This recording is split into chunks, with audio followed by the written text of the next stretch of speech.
Hello and welcome to Nationwide. I am Dennis Adegunloye. Thank you for joining us. We'll begin at the State House with a common vision between the Nigerian and Brazilian leaders to liberate most of their peoples below the poverty line. Both countries are strengthening economic partnerships to achieve this goal.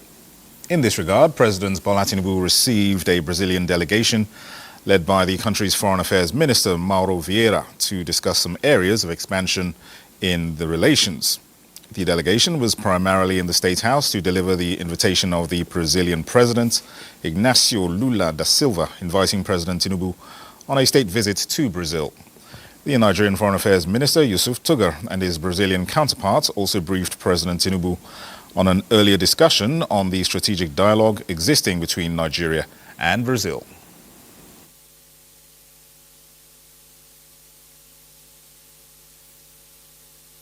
And Brazil only has such a mechanism with 3 countries, so which shows you the importance they attach to Nigeria and their relationship with Nigeria. And within that, because it's all-encompassing, there is agriculture, there is defense, there is energy, there is solid minerals. For instance, we discuss solid minerals because we have a critical mineral here called niobium, which Brazil also has. And Brazil is about the only country with the magnitude of the processing capacity for that particular mineral. So we want to see them establish it here. Ambassador Tugar also revealed that both leaders are working towards a common aspiration. President Tinubu and President Lula share one thing in common. They want to see millions of people in their societies, in their countries, moved from poverty to the middle class. Mr. President also drew attention to the need to take advantage of the bilateral air service agreement that exists between Nigeria and Brazil. There used to be flights between Nigeria and Brazil. You could fly Varig from Lagos to Rio de Janeiro in the 80s. So we want to see that brought back, because development and trade and investment comes when there's movement of people between countries. So this is what we're looking to bring back. Minister of Foreign Affairs Yusuf Tugar. Meanwhile, the Minister of Information and National Orientation, Mohammed Idris, has appealed to religious leaders, particularly Muslims, to use the holy month of Ramadan to pray for Nigeria's success and to promote unity. At the 4th session of the ministerial press briefing in Abuja, the minister assured that President Tinubu is leading Nigeria with the fear of God, guided by the conviction that history will judge his administration. Salihu Abdulwahi Gwanara reports. The roll call of ministers continues as the platform for an interaction provided by the government spokesperson remains active. Let me also seize this opportunity to let you know that the Federal Ministry of Information and National Orientation, is also presenting to the public. Every month we have what we call the FGN Connect. As he set the ball rolling, the host minister Mohammed Idris reaffirmed that Nigerians are already counting the gains from the steady reforms that are geared towards building a new Nigeria. Let me say that we have crossed the Rubicon, and the pains are gradually easing as the positive impact of these reforms are beginning to manifest.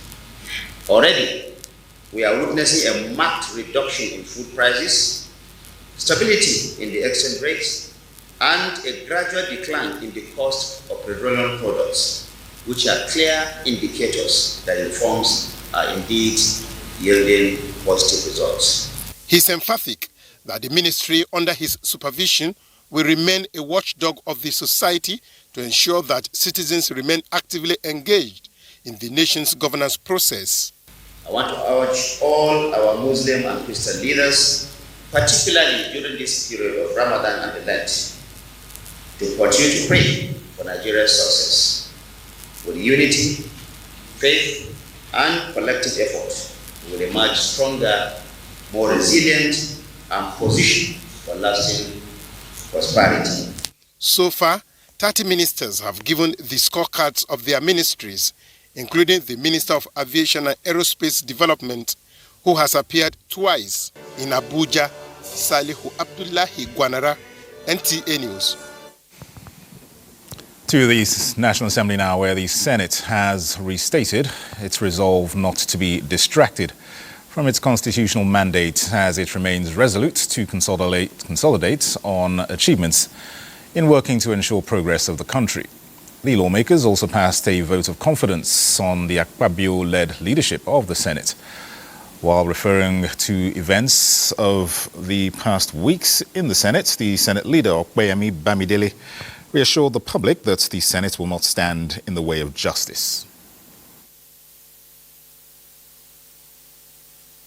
We were elected to serve the people, and we are guided. Whatever we do in this chamber, we are guided by rules. And these our rules are also drawn pursuant to the Constitution of our country. So it's not a rule of men, it's a rule of law.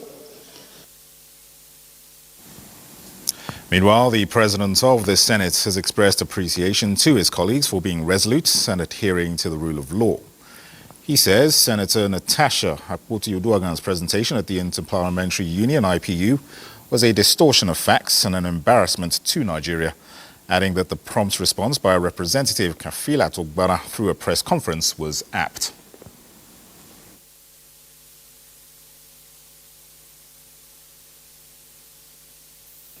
She went to Brakete Radio, and she went to Arise Television, and she distorted the facts. I'm aware further that she has now externalized the matter by attempting to embarrass the Federal Republic of Nigeria by going to give a narrative at the IPU UN event, totally different from what occurred in the Senate. But I want to thank our Right Honorable Member Kafilat, right? That's her name. Kafilat Okwara, who had to give a press conference in New York to caution the international press not to vilify Nigeria, but to note that the facts presented by her were totally out of tune with what occurred in the Nigerian parliament, and that we have our own internal mechanisms.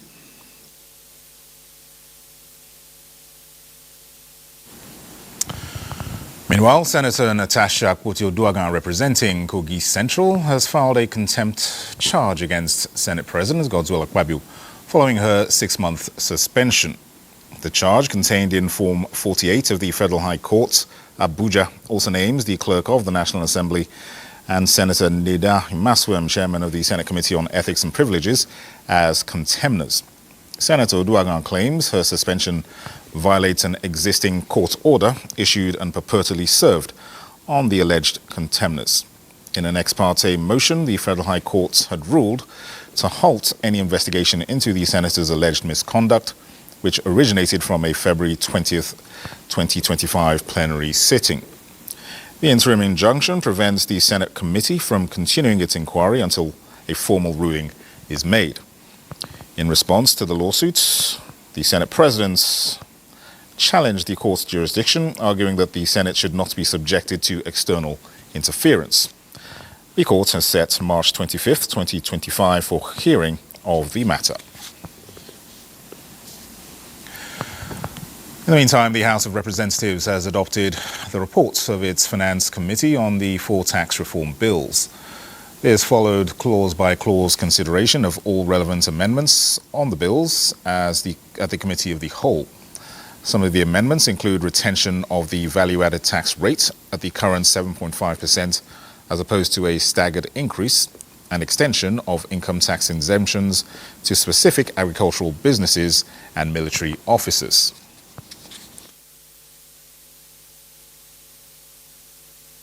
For our military men and women, especially those in war fronts, that in view of what they are going through, there is no sacrifice that is too much. And we propose that their payee, personal income tax, they be exempted from personal income tax. Henceforth, this is our submission. What you have before us is a reflection of Nigeria's interest, Nigeria's agitations, and Nigeria's inputs into what they feel should be the revised tax bills for Nigeria. Mr. Speaker is right. Every shade of Nigeria was represented in that deliberation. And you can see from the clause-by-clause readings today that there was no dissecting voice. And I can tell you boldly that even though we are from the opposition, we are so proud of this historic moment that is going to bring more people into the tax net and is going to create more revenue for effective running of government. All contentious areas have been resolved collectively, even at the level of the Committee on Finance. There is no any section that there has not been an agreement on. The exempted ones in the tax, and this is the essence of the reform. If you consider that of the military, I think they deserve more than that. What we did was an offshoot of the submissions that we got from the public. It was never seen as a perfect document. It was a proposal from the executive, and the public hearing provided the Nigerians with the space to actually make it a better document. With the adoption of the report on the tax bills, the House of Representatives is working towards eventual passage of the bills next week. All right, let's now cross over to our Lagos Network Centre, where Adiola is going to take the next set of reports. Hello, Adiola, over to you. Lagos Network Centre. Nigeria has begun the process of connecting communities that are either unserved or underserved into the nation's telecommunications network, recognizing their importance in achieving the $1 trillion economic goal. To this end, the federal government highlighted its plans at an industry-focused stakeholders engagement session organized by the Nigerian Communications Commission, NCC. Larry Wiley has details. Considerable communities are still experiencing the digital divide in Nigeria, despite the country having one of the largest connectivity networks in Africa. Millions of these Nigerians still off the grid, the NCC say, are mostly in the grassroots communities in the 774 local government areas of the country. The Minister of Communication highlights the plans on ground to ensure the gap is closed. The Federal Executive Council has approved two significant projects for us. One was done last year, which is a project that is aimed at investing $2 billion into building 90,000 kilometers of fiber optic network in the country. Bosun, Tijani and other stakeholders revealed that the federal government, in partnership with international financial institutions, committed funds to ensure that bridging the gap of the digital divide kicks off by the fourth quarter of this year. The NCC has been doing a lot in terms of expanding access to the hinterlands, particularly in those areas where ordinarily a telecom operator who is profit-driven may not go at that time. We bring everybody in the whole ecosystem in one room, the high-level executive, to tell us, to have their buy-in and to have their involvement in getting things done and getting the projects in sync with each other. With about 25 to 30 million underserved and unserved Nigerians, closing the digital divide through connectivity in the country is essential, says participants at the session. The theme of the stakeholder engagement is fostering connectivity in unserved and underserved communities, collaborating for sustainable growth. In Lagos, Larry Bileyi, NT News. And on to environment matters, as efforts towards curbing the devastating effects of climate change intensifies, environmentalists are advocating afforestation as an option for the preservation of natural biodiversity, particularly mangroves around wetlands and coastal areas across the country.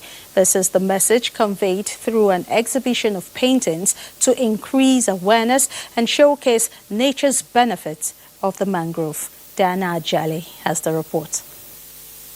From a distance, the beauty of Mother Nature is revealed. Beyond the beautiful spectacle they add to the ecosystem, these rare gifts of nature have natural endowment with enormous benefits to human existence. According to research, mangrove trees are good sources for the protection of shorelines from erosion, providing the habitat with livelihood. Just look at this. This single largest art exhibition from different parts of the country's forest underscores the importance of preserving the nation's biodiversity from degradation. From the Bight of Benin to the Bight of Boni, the Bight of Boni, that's the whole southern Nigeria, is covered by mangroves. We have the third largest mangrove concentration in the world. So probably it's the first time some people are even really appreciating it. And that's the kind of thing we want to see, where people will start appreciating the message of conservation that we have been preaching. Lovers of nature express their thoughts on the need to join in the campaign to promote climate change education. The beauty of the mangroves has become manifest. When you look at this picture, the desolation that is happening to the mangroves, one phrase and one song that kept coming to my heart was "Beautiful Ashes." Onowaje's ideas through his art serves as a clarion call to love and protect nature. In Lagos, Diana Ajale, NTA News. And those are stories from Lagos. Nationwide will continue in a Maiduguri Network Center with Abubakar when we return from this break.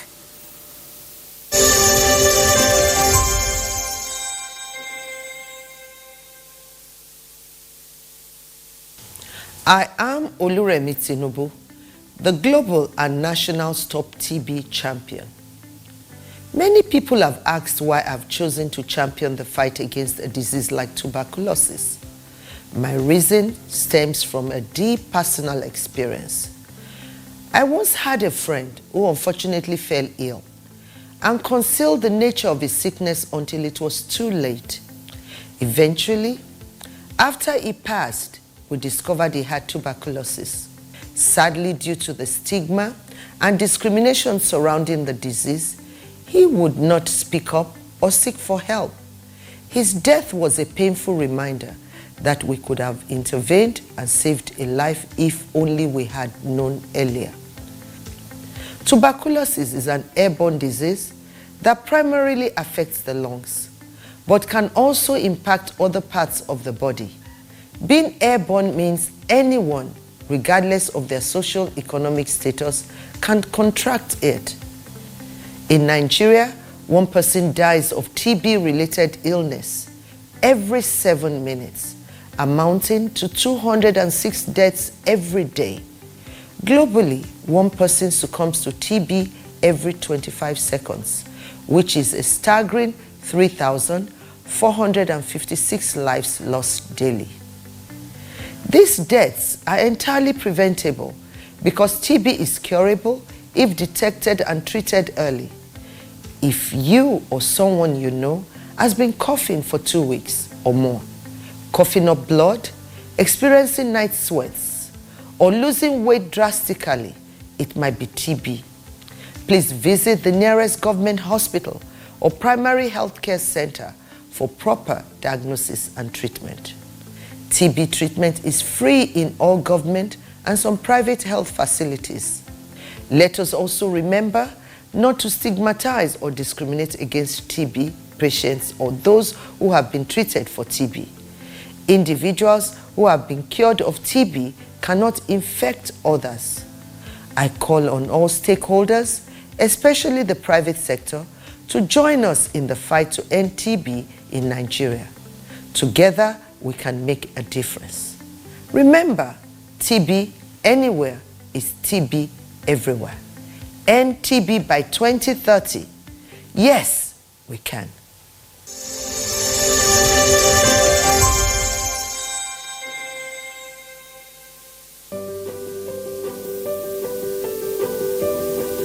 Have you heard the news? The federal government of Nigeria, through its direct benefit transfer program, has started the disbursement of 75,000 naira per household in 3 installments of 25,000, 25,000, 25,000 naira. Each recipient must have a validated national identification number, NIN, to receive the payment on behalf of their household members. To benefit, your household must be in the National Social Register of Poor and Vulnerable Households in Nigeria. The federal government's direct benefit transfer program is helping to reduce the effect of suffering while promoting financial and economic inclusion for the poor and vulnerable population in Nigeria. Sunana Safiya Ismail, ni daga Gwagwalada Area Council a karkashin Giri. Ina da yara 7 da mijina. Sana'ana sadda itace. Akwai damuwomi da yawa, rashin kudi. Da musanta zaka ga itace zai kare, ba kudi ne zaka siya wani. An kira ni, ayi Safiya Ismail, nace yes. Come for your benefits at Angwando do Gwagwalada. Suka bani ATM din, immediately now withdraw kudi na. Amman gaskiya kudin ya zo at the right time. This message is brought to you by the Federal Ministry of Information and National Orientation, Federal Ministry of Humanitarian Affairs and Poverty Reduction, in collaboration with the National Social Investment Programs Agency, National Social Safety Nets Coordinating Office, and the National Cash Transfer Office.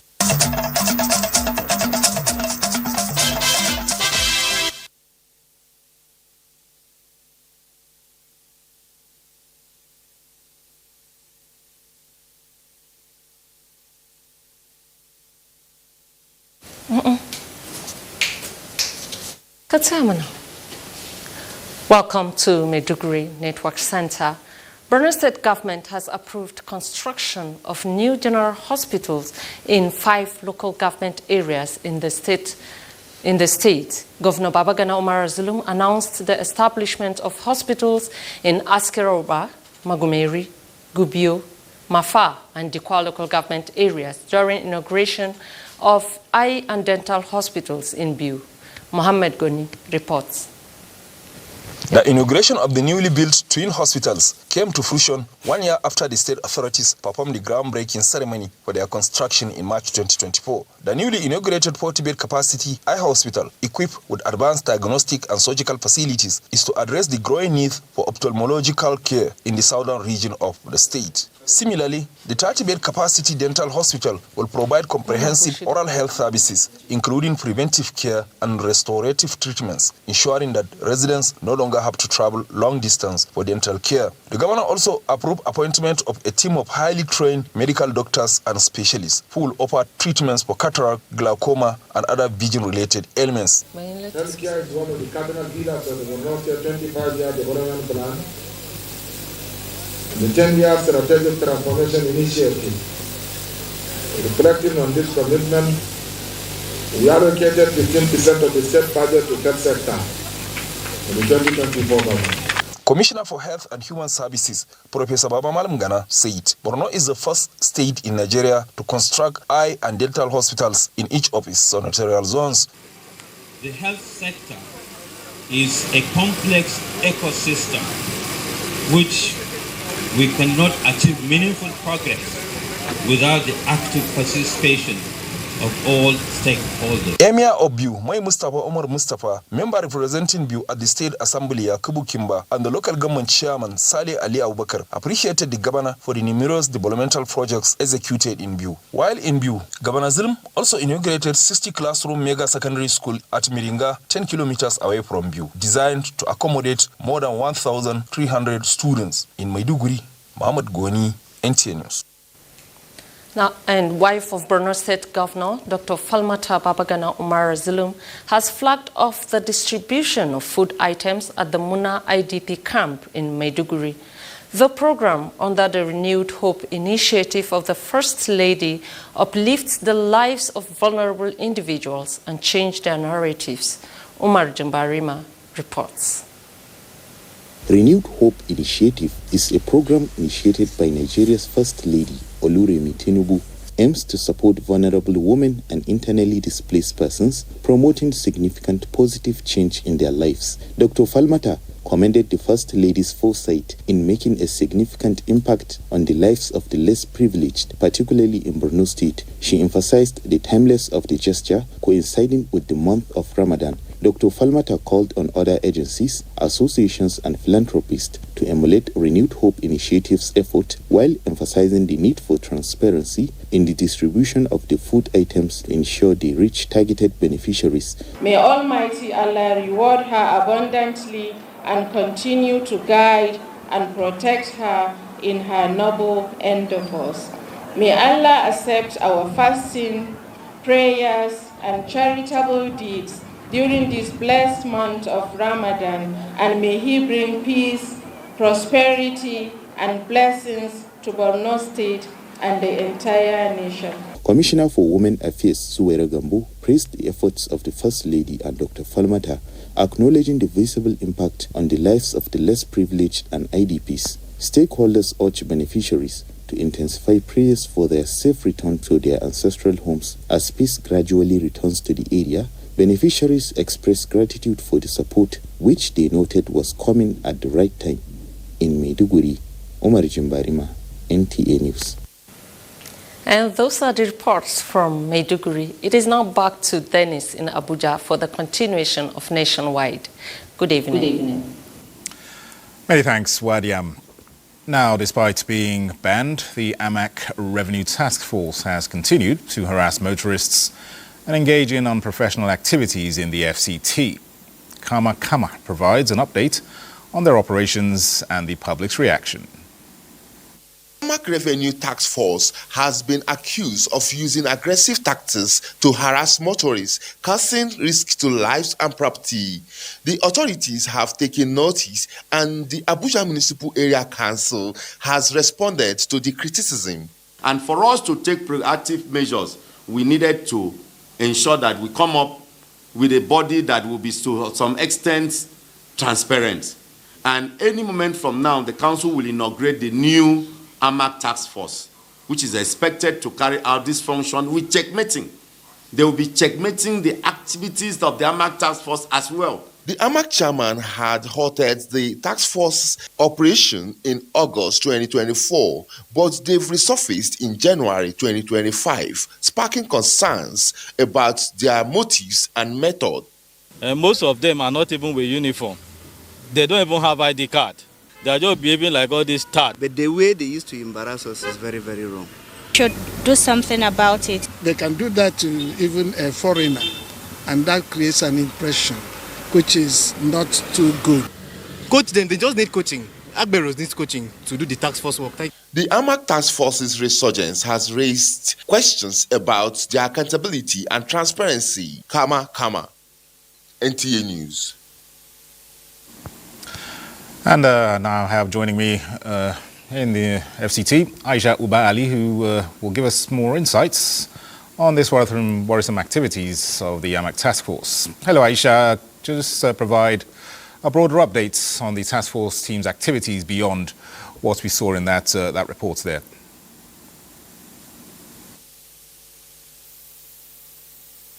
Okay, thank you very much, Dennis. Now, shortly before I came up live, I was able to interact with some motorists just to check if there's a change in the narrative.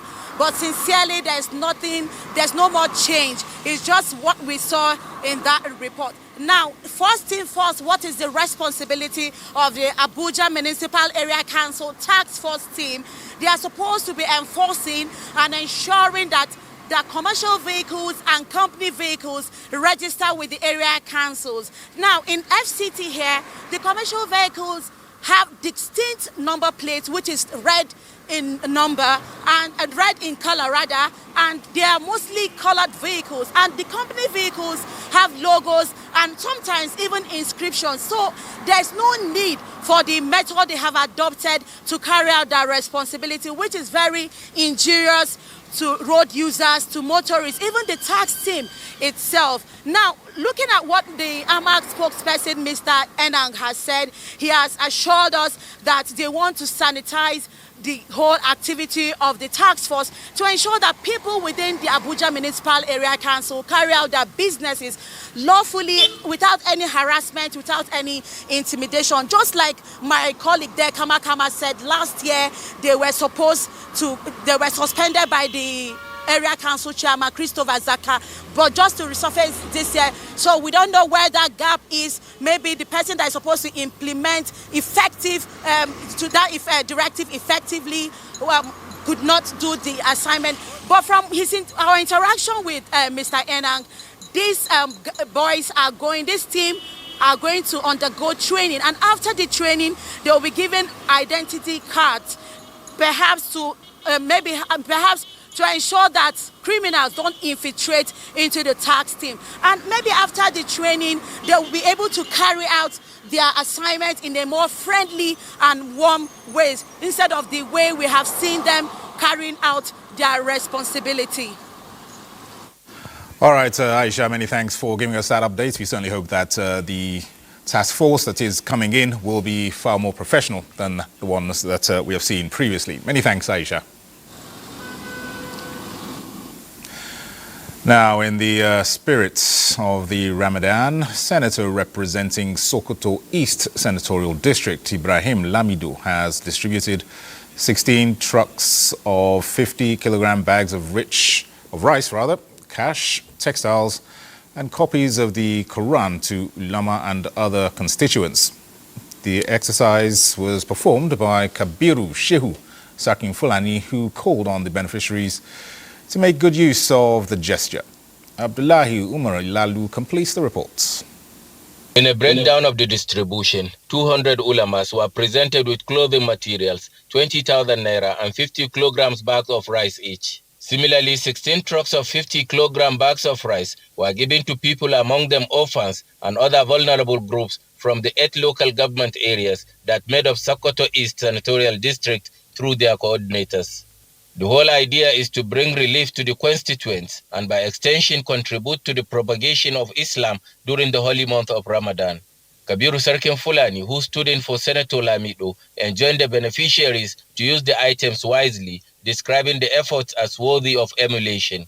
Sarkin Fulani explained that the efforts of Senator Ibrahim Lamido are clear indications that he carries his constituents along by putting smiles on their faces. I'm appealing to the people of Sokoto State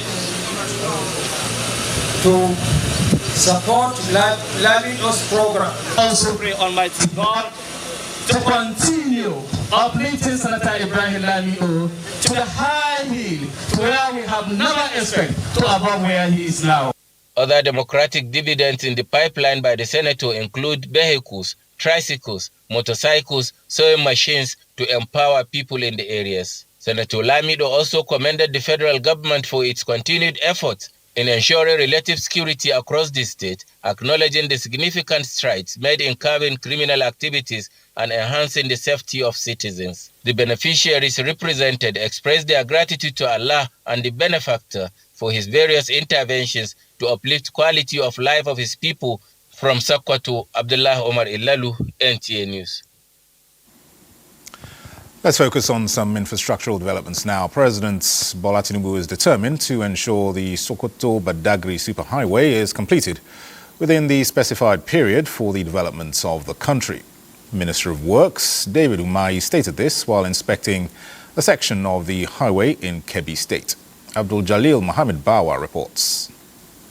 The 258-kilometer section of the Sokoto-Badagry superhighway, which span across Kebbi State, has reached 35-kilometer site clearance stage, with the construction company mobilizing its full force to ensure quality job delivery. With your support, we are going to finish it in time and ahead of time, by God's grace. Because of this, we are seeing indication of interest from many countries, many companies. Minister of Works Dave Umahi and Kebbi State Governor Nasir Idris conducted an on-site assessment of the ongoing road construction, reaffirming President Bola Ahmed Tinubu's administration's commitment to delivering on its renewed home road construction agenda across the country. The tractors will see that we mean business. So I appreciate Mr. President very deeply how he's managing to do all these things. Only God who brought him knows. The President has brought so many uncountable development to people of Kebbi State. So therefore we have no cause whatsoever not to support Mr. President. The Sokoto-Badagry superhighway, designed to traverse 6 states, is expected to bolster socio-economic and agricultural development in the region. In Birnin Kebbi, Abdul Mohammed Bawa, NTA News.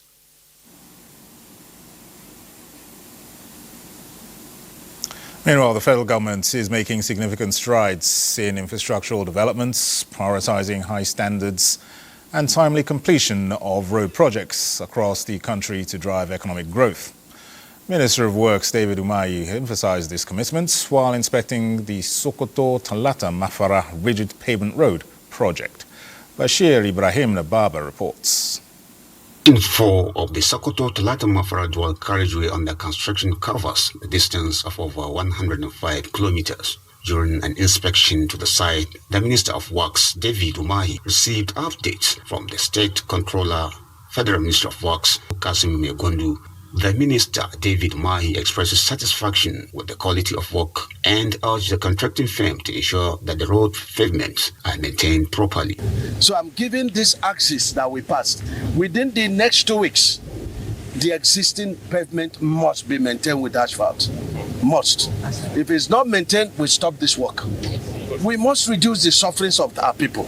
That's the passion of Mr. President. This is our economic source road at the same time, and this is the road that link us to the capital territory, even to the nation in general. Our people, you understand, really appreciate the effort of Mr. President and appreciate the effort of our governor, Dr. Amir Ali Sokoto. From Sokoto, Bashir Ibrahim Nababa, NTA News.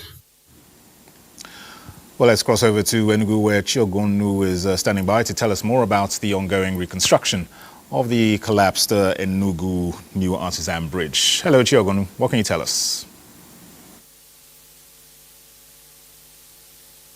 Welcome to Enugu.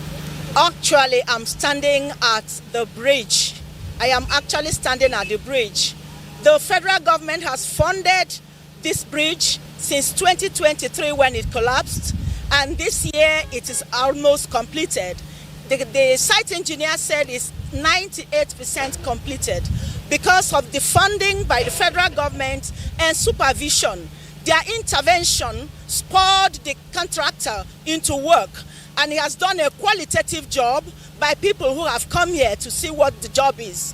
Enugu lost a bridge, a twin bridge together, a double bridge put together. But today we have gained 2 separate bridges, because where I am is one of the bridges. The second bridge is by my right, and they are all completed. The base has been completely refurbished. The waters drained, dried up, with strict concretized pillars holding the bridges. The railings are underway. The passerby is underway. The roads are made. 2 bypasses have been done by the state government to ease traffic on my right and on my left. We are expecting that by March this year, 30th, this job will be done, and the commissioning will take place any moment from now. It is kudos to the federal government. It is gratitude from Enugu people to see this project completed in record time. In record time. We are grateful. We say thank you. We say thank you. All right, many thanks, Chiogonu, for that update. Certainly good news with the progress of the project there. Thank you very much. And we'll stay in Enugu, where Comfort Ain will take over from me briefly for the next set of reports. Hello, Comfort.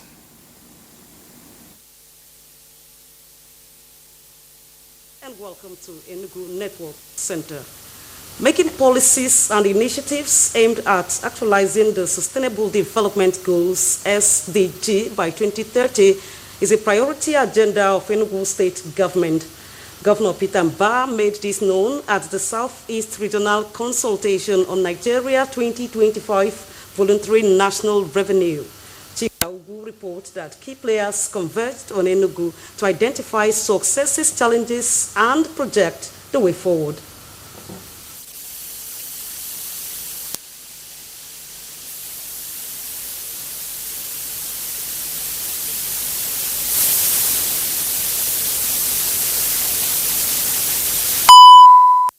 In rural areas, reflecting on areas that require improvements for the successful implementation of the SDG 2030 in Nigeria. The governor represented noted that tremendous progress has been made in the Southeast region in areas of education, healthcare, and economic opportunities. He called for strengthened collaboration and partnership with the government to ensure the full actualization of the SDG. These advancements reaching those who need them the most. Are rural communities benefiting from these interventions to the degree that we leave no one behind? Are young people being equipped with the skills and opportunities they need to thrive? You can see how so much progress has been made towards SDG Goal 3 and SDG Goal 4, especially with the establishment of the smart schools in all the political wards in the state, and of course the Title 2 primary health centers. This consultation process, expected to be conducted in the 6 regions in the country, provides opportunity for inclusive dialogue for all key actors and governments to contribute their perspectives, share experiences, and propose practical solutions. We must have to engage with the people. We must have to get feedback from the people, but to respect their perception about SDGs. Feedback gotten from the workshop will be integrated into reports during a political forum in New York, and challenges will be addressed to ensure success by 2030. In Enugu, Chika Ubu, NTA News. The Nigerian Security and Civil Defense Corps has reaffirmed its commitment towards tackling corruption with the organization. The workshop, organized by the Anti-Corruption and Transparency Unit of the Corps, dwelled on the stamping out corruption in rebranded NSCDC. Ifomando Okole report. The workshop brought together senior officers, personnel, and anti-corruption advocates to discuss strategies for promoting transparency, accountability, and ethical conduct within the Corps.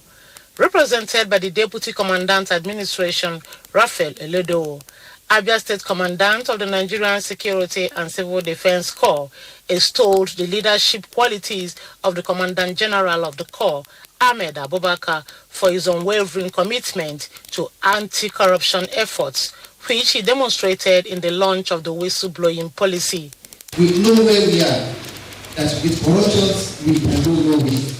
So for the Commandant General to be able to now see this as very important, we want to appreciate it. A resource person and Deputy Director of ICPC Imo State Office and the Head of Anti-Corruption and Transparency Unit, NSCDC in Abia State, outlined enhanced monitoring system, disciplinary measures for ethical breaches, and continuous sensitization programs for officers as initiatives aimed at curbing corrupt practices within the Corps. The workshop concluded with a call on the officers and personnel to remain steadfast in upholding their core values. In Umuahia, Ifoma Okole, NTA News. That's a packet from Enugu Network Center. Taking a break now to resume from Ibadan. After the break, do join us again.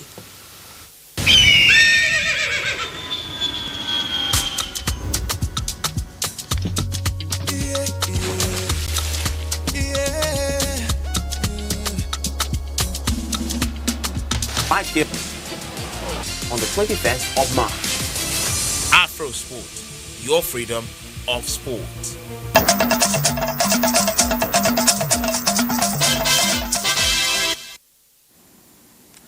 Welcome back to Abuja. Nigerians must hold fast onto their belief, submit to the efficacy of prayers, and always ask Allah's assistance in addition to individual efforts for the success of the nation. This is coming from Ambassador Al-Majiri and the Out-of-School Children Re-Enrollment Project, Pro-Chancellor Habila University, and first daughter of President Bola Tinubu, Mujidat Folashade Tinubu Ojo. The Nigerian first daughter, who brought together Islamic scholars to lecture on Ramadan and pray for the nation, believes that prayer turns things around for the better, saying Nigerians should not relent, but be persistent in offering prayers for Allah's guidance to leaders in all strata of governance.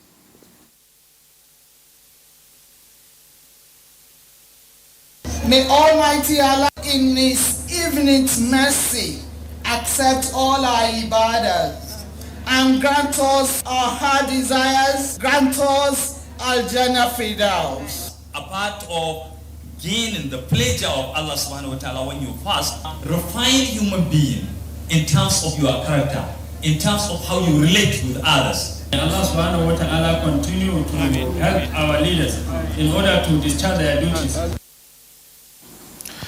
Some of the friends of the first daughter were led by wife of the former governor of Kano State, Halima Ibrahim Shekarau, and Aisha Abubakar Atiku Bagudu.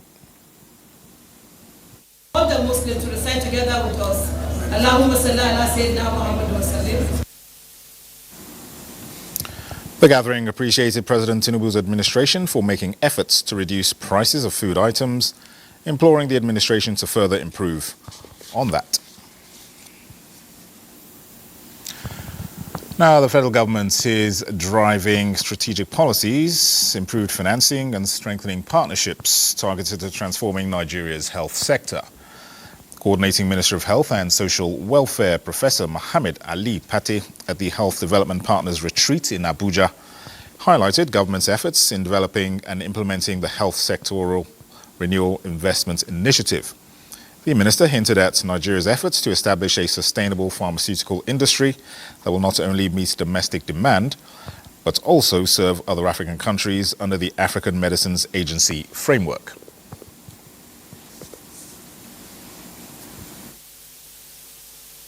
For domestic manufacturing, given the crisis, we have to use it also as an opportunity to leapfrog Pillar 3. The major manufacturers have come and said, okay, we have even export credit from our country of that. We said, yes, we can take it, but it has to be linked to your coming to manufacture in Nigeria. And it's not 1, 2, or 3. It will be a diverse set of actors who are serious, who have the technology, have the regulatory threshold that they have met in their countries, so that we also make sure that whatever we produce is safe, is efficacious, but is linked to sustainable manufacturing. Professor Pate, who commended the collaborative efforts between the government and development partners, emphasized that health programs, both at national and subnational levels, are implemented through digital transformation with data-driven decision towards achieving improved healthcare outcomes.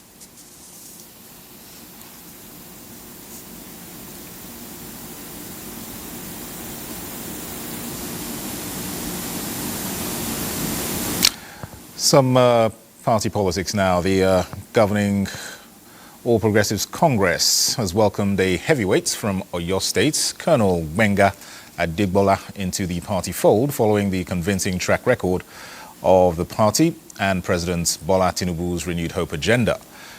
The new entrant, who was accompanied by a former presidential aspirant, Lieutenant General Tukur Buratai, former Minister of Communications Adebayo Shitu, and APC chieftain from Oyo State, Soldanike Tajuddin, said APC has proven to be a pillar of unification and a home where internal democracy and orderliness thrive, and pledged to be a loyal and sincere member of the party and abide by decisions and laws abiding the party. National chairman of the APC, Abdullahi Umar Ganduje, appreciated the new entrant and announced the blueprints for the Southwest politics come 2027, which is politics of hegemony, and urged him to feel free to test his popularity under the biggest party in Africa. Sports Updates is next. The Chairman Senate Committee on Sport, Abdul Ningi, has pledged that women will receive opportunities in sports, as the committee is committed to an open-door policy that promotes active engagement from stakeholders in advancing the nation's sports. Ningi made this promise during a courtesy visit with the Association of Former Female Athletes of Nigeria, led by President Toyin Aluko in Abuja.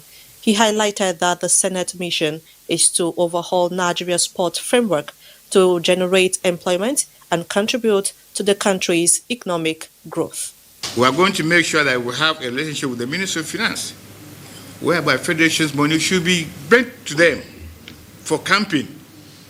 Get them money for camping, supervise them, and then let them attend to this. It's not every time that you attend competition that you must win. No. So your support and collaboration will significantly enhance our contributions to nation building, through sports initiatives, empowerment for children and athletes, and promoting equal opportunities for girls and women to excel in sports. Meanwhile, in preparation for Nigeria's hosting of the 2025 UFAC African Karate Championship, scheduled to take place in Abuja from July 21 to 27, a delegation headed by the Vice President of the World Karate Federation will arrive this weekend to inspect the facilities. The inspection team will evaluate the locations designated for the championship, which is expected to see participation from around 33 countries. While North African countries have traditionally dominated karate, Nigeria is striving to change this trend as Team Nigeria has launched an open camp that includes 116 athletes, both able-bodied and disabled, along with 12 national coaches. To tennis, Jack Draper achieved a milestone by reaching the Indian Wells quarterfinals for the first time, defeating world number 4 Taylor Fritz in one of his best performances. Draper, currently ranked 14th, gained momentum by winning 7 consecutive games after falling behind 5-4 in an intensive opening set, winning 7-5, 6-4. With sports updates, Francis Kabile, NTA Sports. And sports updates concludes Nationwide. I am Dennis Adigunlui. From all of us, thanks for watching.